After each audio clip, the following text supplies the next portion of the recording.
kembali lagi bersama saya Melto Seran di channel YouTube Lasaruji Ahmad. Di video kali ini saya akan mereview buku ke-8 dari mata kuliah Gerakan Sosial dengan judul buku Perpustakaan Esensial Perubahan Sosial. Bab yang pertama dari buku ini dia menjelaskan tentang mengatasi disabilitas. Nah, seperti yang kita ketahui bahwa istilah disabilitas mungkin kurang akrab di sebagian masyarakat Indonesia, berbeda dengan penyandang cacat. Nah, istilah ini banyak mengetahui atau seiring digunakan di tengah masyarakat. Istilah disabilitas merupakan kata bahasa Indonesia yang berasal dari serapan kata bahasa Inggris disability atau jamak disabilities yang berarti cacat atau ketidakmampuan. Namun dalam Kamus Besar Bahasa Indonesia, kata disabilitas belum tercantum. Nah, disabilitas adalah istilah baru pengganti penyandang cacat. Nah, penyandang disabilitas dapat diartikan individu yang mempunyai keterbatasan fisik atau mental bahkan intelektual. Nah, dalam Undang-Undang Republik Indonesia Nomor 4 Tahun 1977 disebutkan tentang penyandang cacat. Nah, penyandang cacat seakan subjek hukum yang dipandang kurang diberdayakan. Nah, istilah cacat berkonotasi sesuatu yang negatif. Kata penyandang memberikan predikat kepada seorang dengan tanda atau label negatif, yaitu cacat pada keseluruhan pribadinya. Namun kenyataan bisa saja seorang penyandang disabilitas hanya mempunyai kekurangan fisik tertentu, bukan disabilitas secara keseluruhan. Untuk itu, istilah cacat dirubah menjadi disability yang lebih berarti ketidakmampuan secara penuh. Beberapa disabilitas, yaitu yang pertama disabilitas fisik, bahwa penyandang disabilitas fisik mengalami keterbatasan akibat gangguan pada fungsi tubuh. Cacat dapat muncul sejak lahir atau akibat kecelakaan, penyakit, atau efek samping dari pengobatan medis.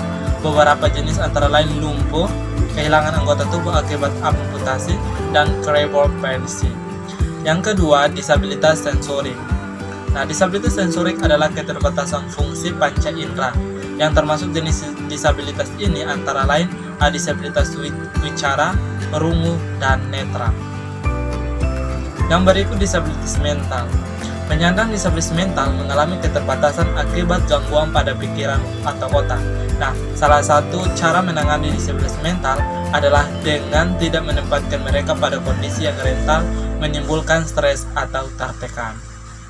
Yang berikut disabilitas intelektual, bahwa disabilitas intelektual dapat ditandai dengan tingkat IQ di bawah standar rata-rata, kesulitan memproses informasi, dan keterbatasan dalam berkomunikasi, bersosialisasi, dan kepekaan terhadap lingkungan. Beberapa jenis disabilitas intelektual adalah Down syndrome dan keterlambatan tubuh kembang. Yang berikut yang perlu kita ketahui yaitu polio atau wabah dari muda. Polio juga dikenal dengan nama lain termasuk kelumpuhan infantil dan polio. Nah, kondisinya disebabkan oleh virus yang menyerang sistem saraf pusat. Polio tiba di Amerika Serikat pada akhir tahun 1800-an. Meskipun demikian, asal tidak terkenal luas. Pada tahun 1916, namun ada epidemik dengan 27.000 kasus mengarah ke 6.000 meninggal.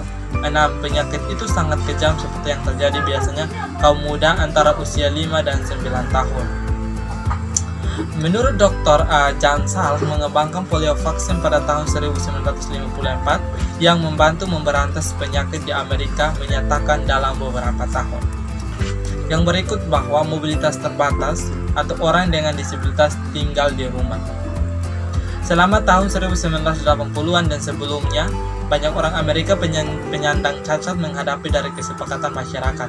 Nah, pada tahun 1986, menurut dari Lou Harris Poll melaporkan bahwa ada 17% orang dengan cacat belum makan di restoran selama sebelumnya. Nah, ini dibandingkan dengan 5% dari orang-orang tanpa cacat. Bahwa 1 dari 8 penyandang disabilitas tidak pernah pergi ke toko grosir, atau dibandingkan dengan 1 dari 50 di antara orang tanpa cacat. Bab 2 atau yang berikut dari buku ini menjelaskan tentang dikirim ke ketaatan. Bahwa kehidupan di kolonial sangat keras, bahkan sulit bagi orang-orang tanpa gangguan untuk bertahan hidup. Tapi mereka yang berjalan dengan pincang, kehilangan satu lengan, atau tidak bisa dengan baik mungkin masih bisa melakukan kerja keras yang diperlukan tinggal di perbatasan Amerika. Nah, kolonis biasanya tidak mendiskriminasi individu tersebut. Lebih umum, komunitas yang dipimpin oleh amal Kristen merasa berkewajiban membantu merawat tetangga mereka yang cacat. Nah, awalnya, penjajahan mengeluarkan undang-undang untuk melindungi mereka yang memiliki cacat tubuh. Di Plymouth Colony, sebuah hukum disahkan pada tahun 1636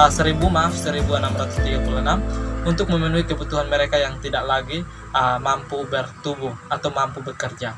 Nah, itu tepat untuk semua pria yang menyediakan layanan militer koloni. Sebuah hukum Massachusetts disahkan pada 1694 yang diperlukan setiap kota untuk melakukan perawatan yang efektif dan membuat yang diperlukan ketentuan untuk bantuan, dukungan, dan keamanan. Yang berikut obat kolonial untuk penyakit mental. Nah, dokter kolonial berjuang untuk merawat untuk orang dengan penyakit mental. Beberapa buku kedokteran memang menawarkan beberapa nasihat untuk situasi ini. Kondisi tidak ada yang berhasil. Nah, buku pada tahun 1747 Fisika Primitif menawarkan obat yang aneh. Pertama, kepala korban dicukur, kemudian dokter mengoleskan campuran IV, minyak, dan anggur putih sampai botak kepala setiap 48 jam selama 3 minggu. Untuk orang dengan mental penyakit yang kejam, medis, petunjuk berjalan dingin udara di atas kepala. Lain saran untuk korban makan makanan hanya untuk apel 1 bulan. Hukum baru di tanah bebas. Ketika orang Amerika kemerdekaan mereka dari Great Inggris selama Perang Revolusi pada tahun 1775 sampai 1783, banyak hal berubah di Amerika Serikat yang baru. Nah, dengan kemerdekaan datang tanggung jawab baru bagi warga negara, termasuk hak untuk memilih dan kebutuhan untuk kebutuhan hukum sendiri. Mereka yang duduk, masyarakat memiliki disabilitas tidak sering menikmati buah-buah revolusi, perang atau hak yang dihasilkan orang. Hal ini menyebabkan beberapa negara bagian mengeluarkan undang-undang baru yang dirancang untuk membatasi jumlah penyandang disabilitas. Di dalamnya populasi negara bagian. Hukum itu tidak benar-benar baru dan telah ada beberapa kolonial sebelum perang. Sekolah untuk tuli dan buta. Nah, para reformis pada tahun 1800-an juga bekerja untuk mengembangkan fasilitas baru untuk pengobatan dan pendidikan. Nah, orang tuli dan buta pada tahun 1817, Lauren Clare dan Thomas Hopkins di Loudoun mengatur American Asylum for the Deaf di Hartford, Connecticut untuk pendidikan anak-anak tunarungu. Itu sekolah mewakili bangsa lembaga khusus disabilitas pertama. Di sekolah mereka, tunarungu bisa diajar membaca dan menulis, membaca bibir, berkomunikasi, dan bahasa isyarat. Nah, pada tahun 1879, satu lagi pembaru Samuel Grant Howe memulai sebuah misi baru, yaitu orang buta. Menurut Margaret Princeton dari Boston, sekolah untuk tunanetra. Nah, murid-murid membutuhkan sistem untuk membaca tulisan. Jadi Howe menemukan yang digunakan timbul atau timbul jenis yang dibaca dengan jari jemari.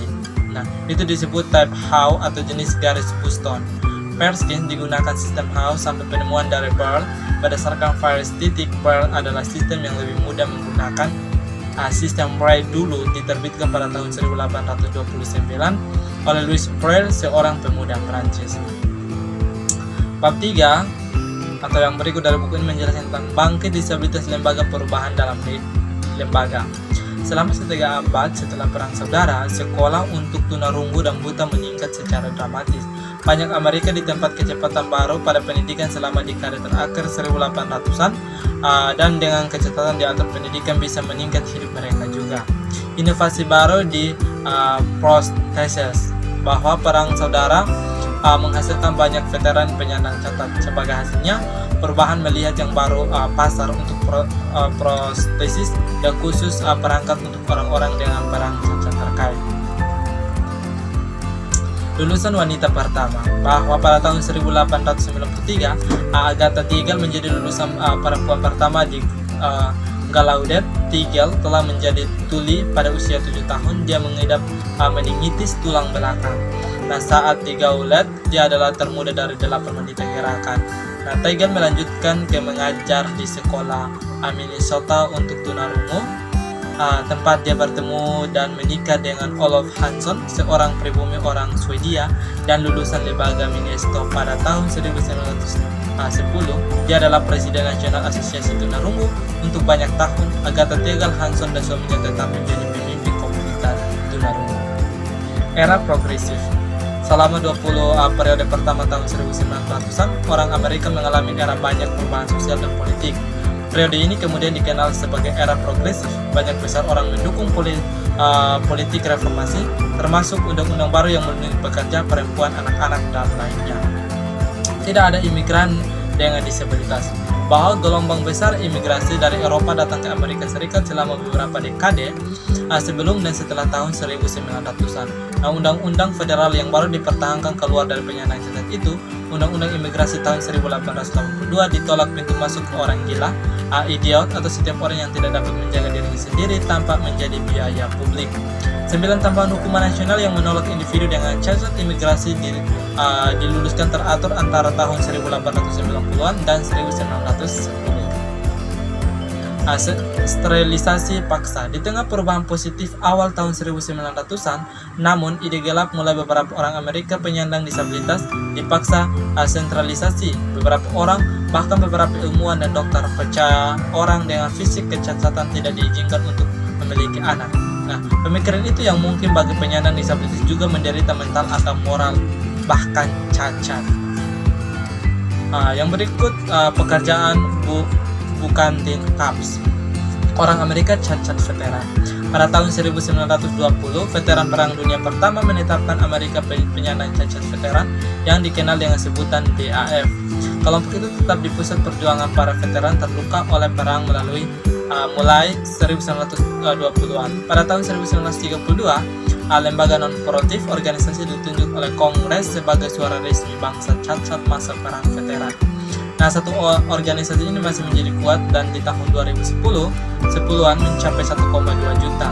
2 perawatan kesehatan dan perawatan kesehatan mental untuk para veteran, pencegahan bunuh diri, dan keuntungan lainnya di antara politik yang paling penting masalah untuk grup. Tantangan atas depresi besar. Pada bulan Oktober 1929, pasar saham jatuh menyebabkan ekonomi negara jatuh bebas ke dalam depresi berat. Pengangguran mencapai titik tertinggi sepanjang masa. Nah, waktu itu sulit bagi sebagian besar orang Amerika, baik mereka cacat atau tidak. Sepanjang tahun 1930-an, bahkan ketika orang Amerika berjuang melalui depresi besar, bangsa dengan disabilitas membuat kemajuan lebih lanjut. Para tunarungu dan depresi besar. Bahwa komunitas tunarungu menghadapi kesulitan waktu selama depresi besar. Nah, orang tuli telah membuat langkah besar selama dekade-dekade sebelumnya. Terbentuk berbagai organisasi pendukung, termasuk Persaudaraan Nasional Masyarakat Tunarungu pada kelompok abad ini. Nah, berikut hukum baru yang mendukung orang dengan cacat.